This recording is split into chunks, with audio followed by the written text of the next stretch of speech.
Their function is no longer to inform readers and viewers. Their function becomes to keep readers and viewers in the dark. You Americans don't have any censorship. In the Soviet Union, we have censorship. We tell our newspapers and broadcasters what it is they're supposed to say. You don't have any censorship. But everywhere we've been, the newspapers and broadcasters report the exact same thing. How does that work? We have entered into a kind of great illusion. I call it the empire of pretend. America is the only country in history that is able to run a global empire and its own people can't see it. Independent media, I think, can grow in the space mainstream media have vacated.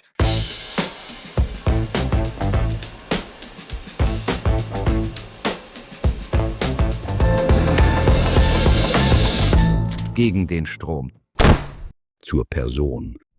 Hallo bei Gegen den Strom. Heute präsentiere ich Ihnen wieder eine Perspektive, die Sie in den Propagandamedien nicht finden.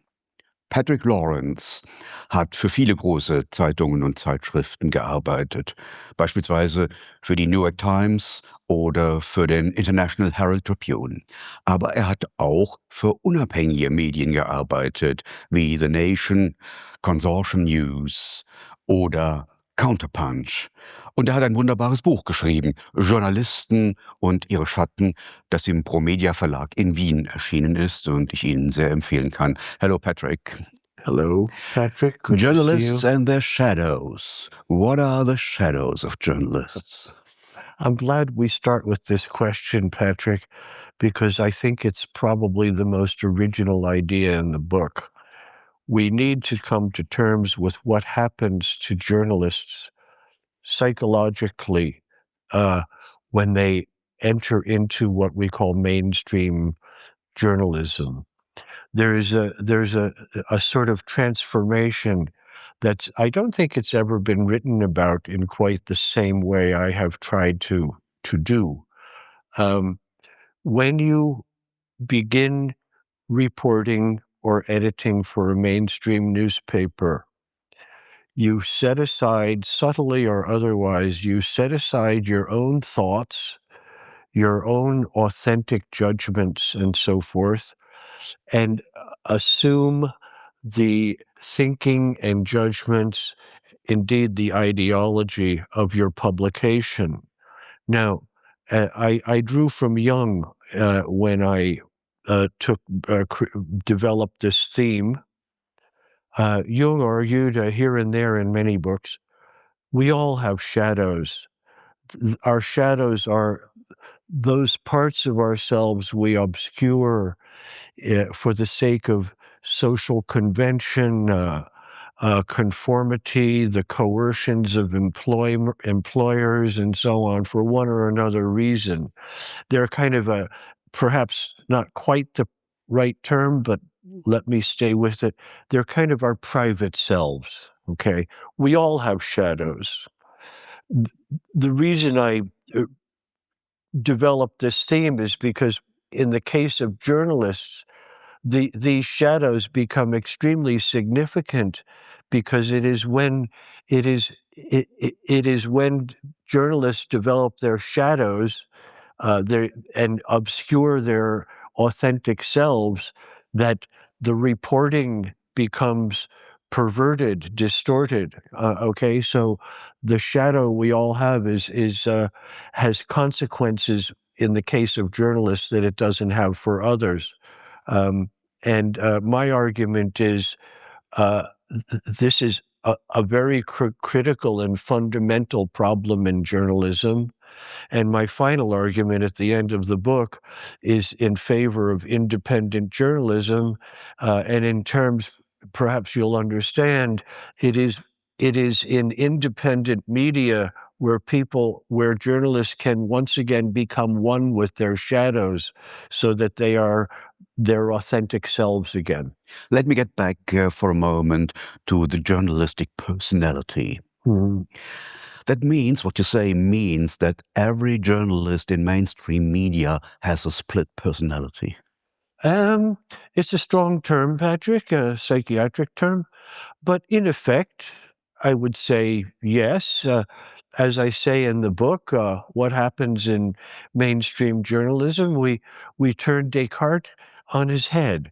Instead of "I think, therefore I am," we say, I am a Washington Post reporter or a New York Times reporter or a National Public Radio correspondent.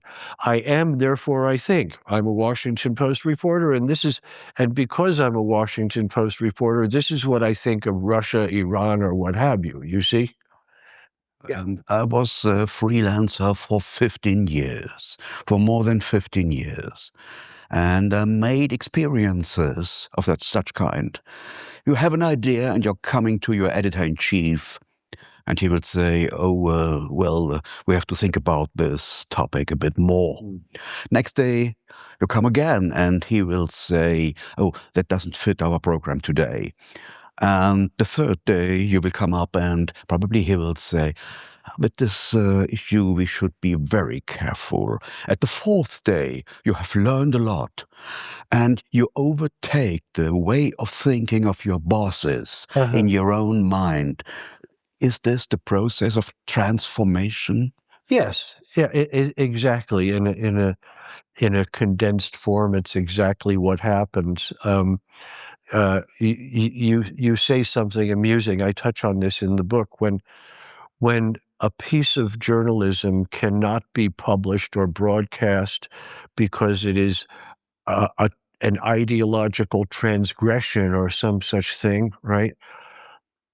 One can never be told, no, this is not our ideology. This is not how we want to present, because as I call them fence posts.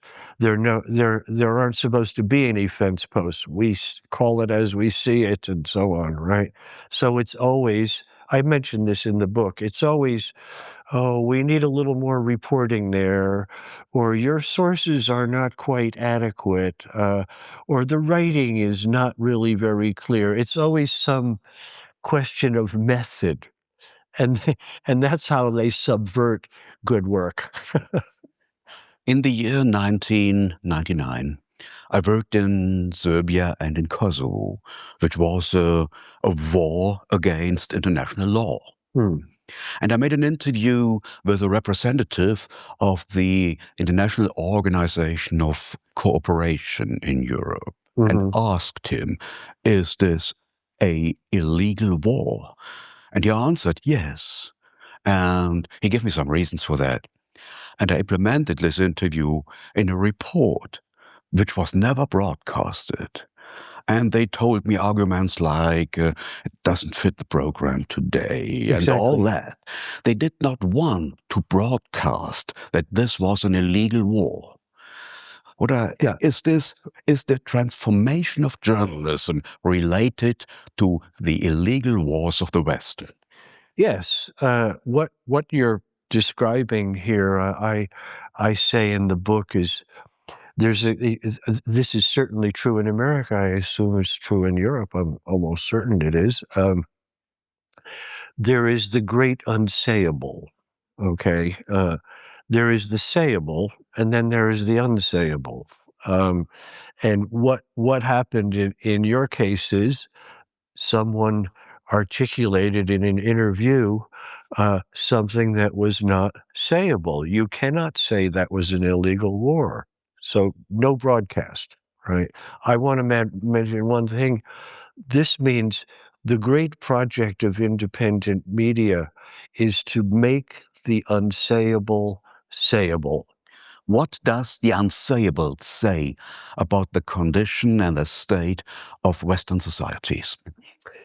The West, in my view, Patrick, since 2001, that's my 9/11 date of departure. The West has been since then, well, America, and I think by extension, the rest of the Western Alliance, has been on a very defensive footing. 9/11 was an extraordinary shock for Americans. many different ways. I explain these in the book. But since then, I think we have, how do I say, we have effectively blinded ourselves since then. The great unsayable has become extremely large. We cannot serve, we cannot function in the world in an honest fashion because the projection of of American imperial power, I'll just use the term, is rather naked now. But as someone cleverly pointed out a few years ago, America is the only country in history that is able to run a global empire and its own people can't see it. So we have entered into, since 9/11, of course, the West, and most especially America, can never lose anything. We can never be defeated. So that we have entered into a kind of great illusion, right? I call it the empire of pretend. And vast amounts of reality must be obscured. This puts journalists in mainstream media in a very peculiar circumstance. Their function is no longer to inform readers and viewers. Their function becomes to keep readers and viewers in the dark. I don't think that's an overstatement. That's actually what they're doing. When the Great Blindness started with the attacks on the Twin Towers on 9/11, that means the narrative that is given to us from the power elites on 9/11 is not true. It's just a narrative. It's propaganda. Yeah. I chose September 11 as my point of departure for a reason that may be peculiar to Americans. Before 9/11, for the centuries of America's existence, even before independence, Arnold Toynbee, the English historian, put it very well in his memoir of his childhood. History is what happens to history is something unpleasant that happens to other people. And that was the American attitude. And the shock of 9/11 was not merely the airplanes hitting the towers and the smoke and the people descending to their death and so on and so forth. Those were what we call in literary terms objective correlatives. Those were physical manifestations of an interior state, right? We played those tapes over and over and over for days. Why? Because they were manifestations of a psychological collapse. It wasn't just two towers that collapsed. We were suddenly, we Americans were suddenly confronted with the reality we are not immune from history. We are not exempt from time and the ravages of time, right? We are part of history. And I think that was a severe wound to the American consciousness, and the power elites were quite shocked, so far as one knows, and have acted as any organism does in a state of shock or having sustained a wound. Have acted quite aggressively ever since. This is in my terms, late phase imperium.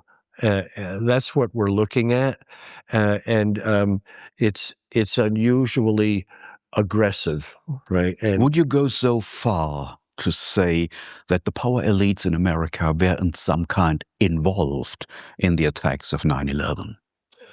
You know, I've reached the point, of course, one has heard these things, right? The Israelis were involved or whatever, okay. I've reached the point where I no longer dismiss these ideas. I have opened my door to these ideas, but as a professional journalist, uh, I I have to stop and say we await evidence of this, but we cannot dismiss these ideas. That's where I am. That's where I am now. Fading out events like 9/11 or illegal wars means mainstream journalists are living in a bubble of narratives, and Yes. they cannot see it. Is that right? Yes. I mean, I often get asked the question, do those reporters believe what they're saying, or are they rather conscious that they're lying? It's a complicated answer. If you talk to these people, they have little or no exposure to independent media. They are so far inside what you call the bubble that what they are writing and reporting appears to them to be true. We have to go now to, if I may, to another aspect of mainstream media, especially post 9/11. Media, newspapers, broadcasters, and so on in America, their position changed after 9/11. They began to think as if they do during wartime. Their function changed. It is no longer to report with distance on power as an independent pole of power, the fourth estate and so on, right? That is no longer the function. Their function is to articulate in the service of power in order to convey downward to readers and viewers the announcements, messages, perspectives that power authorizes. To you, to me, this looks like gross corruption. That's a good thing because that's what it is. But to them, their function has changed, and they're doing a damn good job serving, in this new capacity. They are the tribunes of power. They are the messengers downward of power. That's their function, and they, by way of their own thinking, they're doing rather well at it. It's important we get that clear. I always felt, as part of the editorial staff, that everybody in the team knows what is not speakable. They know the points, Yes. but at the same moment, they cannot see the great blindness of themselves. Right. Why? Right. If I may take a moment to tell you a wonderful story I heard when I was in Moscow some years ago. Rather senior fellow who was quite important in the late Soviet period, survived very well in the transition to the Russian Federation, told me a story of two Soviet bureaucrats who were invited to the United States for a tour during the period of détente. Two State Department bureaucrats took them around, took them to 5 cities: New York, Washington, Chicago, Los Angeles, and San Francisco. They reached San Francisco, and they had become friends by this time, the four of them. So the Americans turned to the Soviets and said, "Of all we have shown you, what impresses you?" And the Soviets replied, "Well, we have been a great, great distance in many different places. And you Americans don't have any censorship. In the Soviet Union, we have censorship. We tell our newspapers and broadcasters what it is they're supposed to say. You don't have any censorship. But everywhere we've been, the newspapers and broadcasters report the exact same thing. How does that work? That's your question. That's the question. Yeah. And the answer? It's internalized censorship. Otherwise known as self-censorship. Yeah. We all know, I call these, if your viewers will indulge me, I call these the fence posts. You must know where the fence posts are, and you must not operate beyond them. If you don't know where the fence posts are, you're not going to get hired. On the way into one of these institutions, New York Times, whatever, you are examined. And you just know where the fence posts are. Nobody has to tell you. If there's any indication that you don't know where they are, you won't get hired. And if you are hired and step beyond them, you won't get last. fired. Yeah. But sometimes the Is that contradiction... clear? Is that clear? Absolutely. Okay. But sometimes the contradictions in mainstream media are getting too strong. Hmm. For example, let me come back to the Maidan coup in Ukraine Yes. in February 2014. In the same hotel where German reporters were located, the snipers of the right sector were located as well. And partly they shot through the windows of the rooms of the reporters. Did they really? They did. And this is documented in the great study of Ivan Kachanovsky of University of Ottawa. And he investigated all that. He talked to hundreds of people. And they all told him the same thing. And after that, some reporters left the broadcasters and the newspaper companies because they couldn't go on with their inner contradictions. Yes. What are the conditions we have to meet to make this step to get out of the system? Yes. The way you did. Yeah. Well, I think a few things merit discussion here. One is the integrity of any given journalist. We're all different. And it does take a certain amount of integrity and courage, honesty, authenticity, a certain relationship with your shadow, right? To say, I cannot abide by this any longer. That's one factor. Journalists, we mustn't misunderstand who journalists actually are. Most of us are quite ordinary people trying to make a living. Now, I've moved now into a second factor. Okay, I mentioned it in the book. People have to make livings. They have children, they have school bills, they have car payments and mortgages and so on, right?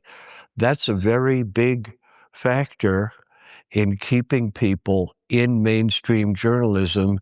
And it's a question of, then it becomes a question of tolerance. How much dishonesty can you tolerate?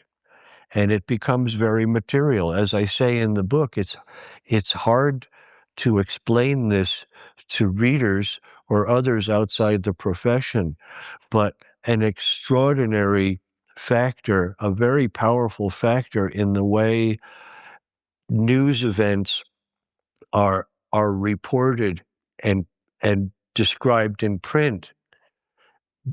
Large-scale global events, a very big factor comes down to the financial obligations of the reporters. I have to do that. I have to oblige my publisher with this because my boy is going to boarding school next month and it has to be done. Do you see what I mean? So rather small matters figure quite prominently in large events. Given these experiences you told me, do you think that the split up personality of inhabitants of mainstream media could be reviewed, or are the mainstream media journalists completely lost? I think most of them are probably completely lost. You know, I look at them and say, I don't know why you're a journalist. A journalist has certain responsibilities and so on. You're not fulfilling them. Wouldn't you be better as a stockbroker or something? You make more money. You're not doing anything terribly constructive. You're actually doing a number of very destructive things, right? I think in order to answer this fully, we need to look at independent media in the context of your question. I think a lot of journalists would be more interested in independent media. They've got heads on their shoulders. They generally know what's going on, or at least some of them do. Let's keep this in proportion. But independent media do not, as we have them now, it is very difficult to make a living in independent media. And this is one of the things I was arguing in our symposium yesterday.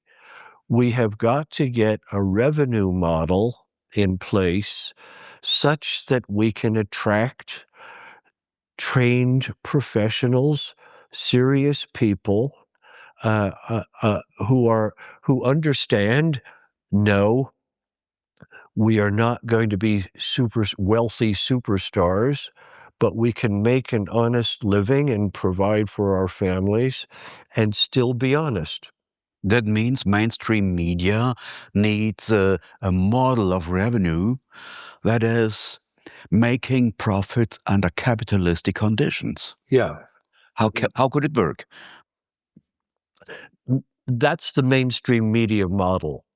We have to figure out a revenue model for independent media, and we don't have one now, right? I'm going to say something, I'd be interested in your reaction.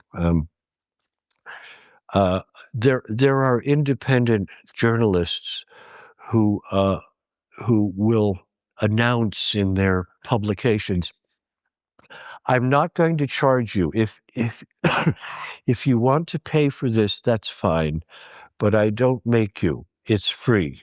This is a very idealistic and very fine thing. That means the users of mainstream media must be so frustrated about the cognitive warfare of mainstream media that they would say, yes, let's pay every month just an amount to independent media to get free information. But we don't, I mean, my point was to offer work for free is a very high ideal, but I think it's a little destructive. If the plumber comes into your house, does he say to you at the end, look, if you want to pay me, it's okay. I would like that. It's impossible. But if you don't, you don't have to. We have to make independent media capable of sustaining itself so that good professional journalists look upon independent media and say, yes, I can function in that environment, right? Being invited for lectures or discussion rounds, I always want to get a bit money. Not much, but a bit. And I'm always telling, I'm going to war zones and I'm risking my life to provide you an independent information. It's not worthless. It costs money. And please let's share the risks and the money. Yes, exactly. I mean, I'm speaking from personal experience, but when I discuss this with others, I like to remind them I'm not speaking by way of complaint. The problem I'm talking about is my problem personally. It's my own experience.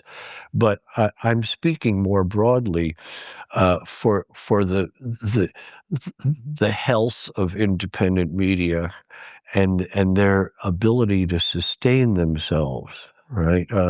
There's a question of professional standards. We have to bring independent media up to very high standards, the same standards as mainstream media by way of technique and so on, right? And also remain truthful and faithful to reality. But we need this gets all mixed up with the question of resources.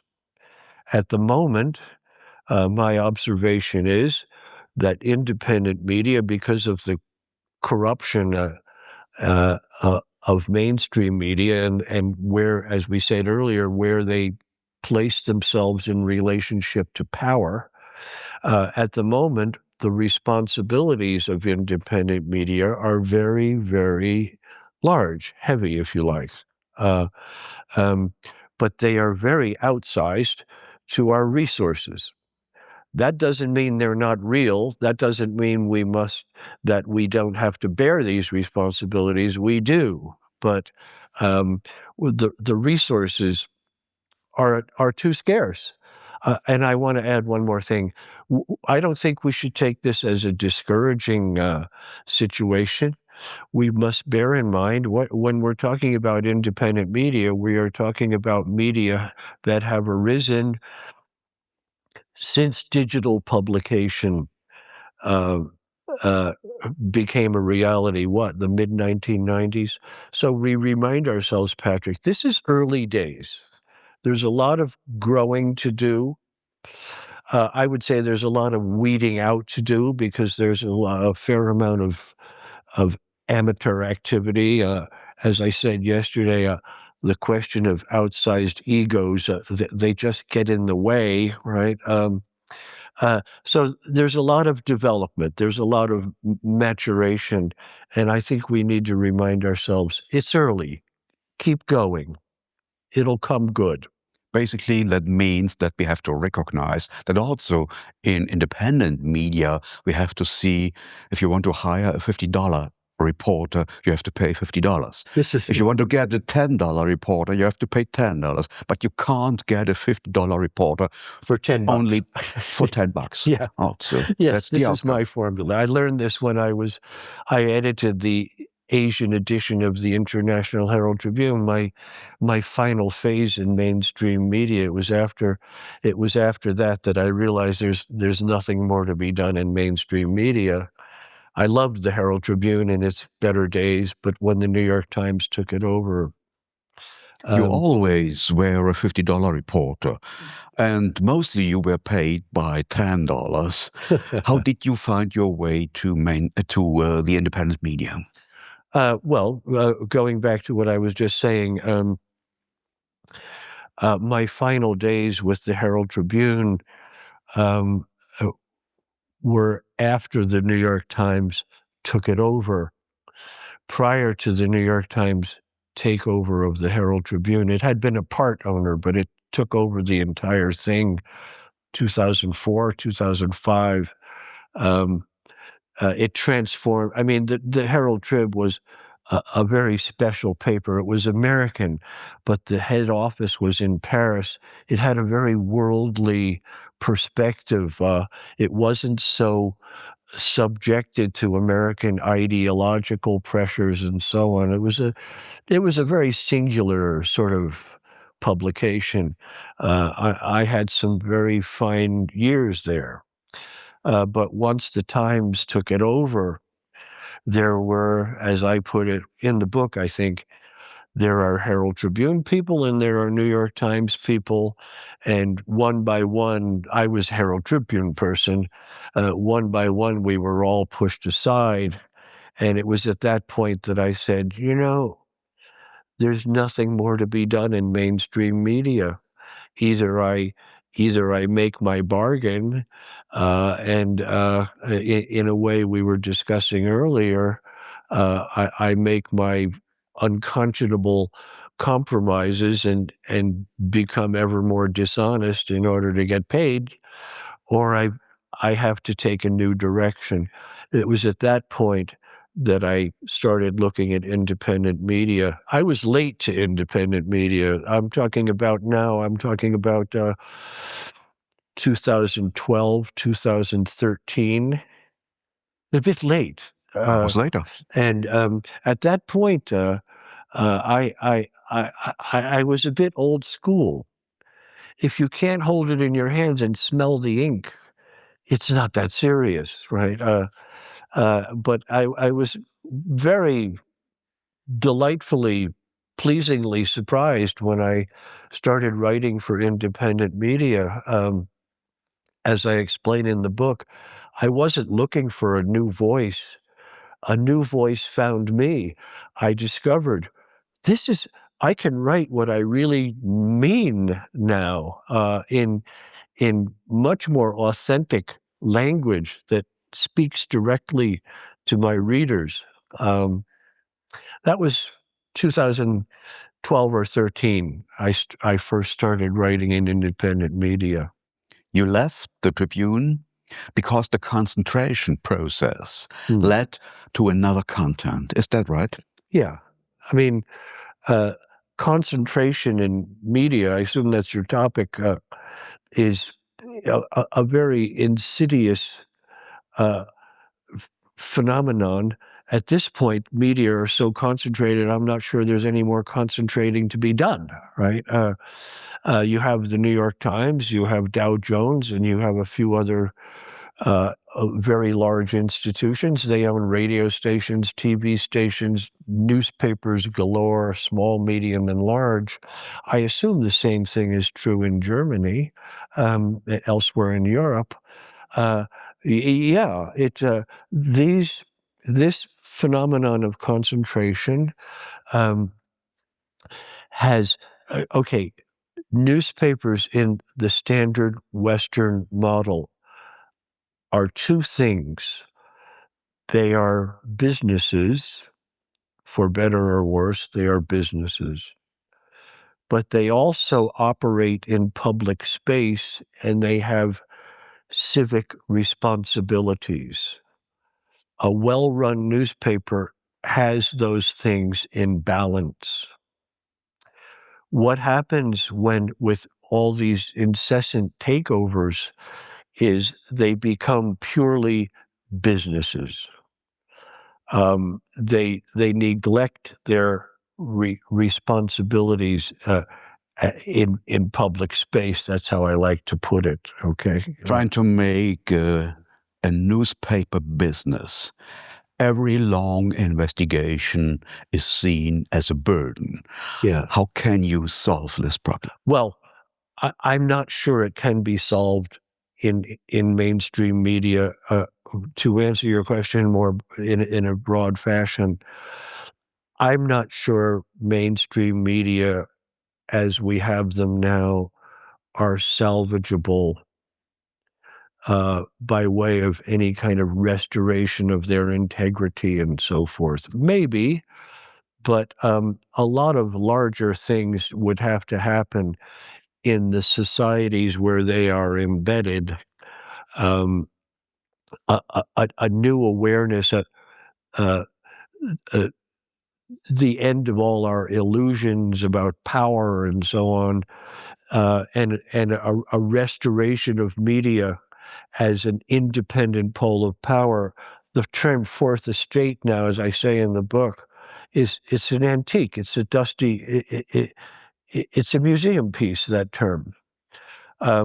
Can media be restored as an independent pole of power? Yes, in theory, but I'm not sure I'm not at all confident that it will happen. And this is why I think the dynamism in our profession lies in independent media. We have to set aside the question of resources, which we were discussing earlier, and just say, where is honest journalism taking place, right? And where is an authentic dedication to truthful work taking place?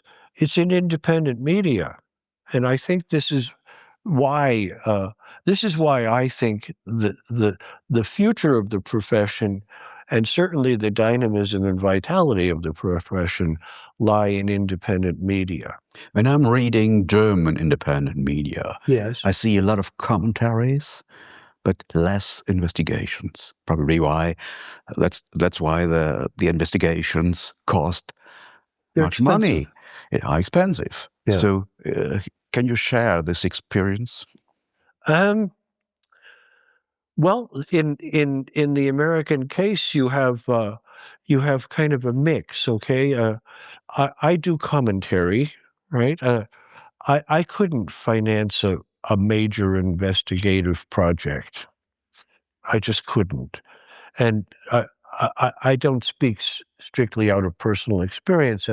This is true of a lot of us. But then you have exceptions.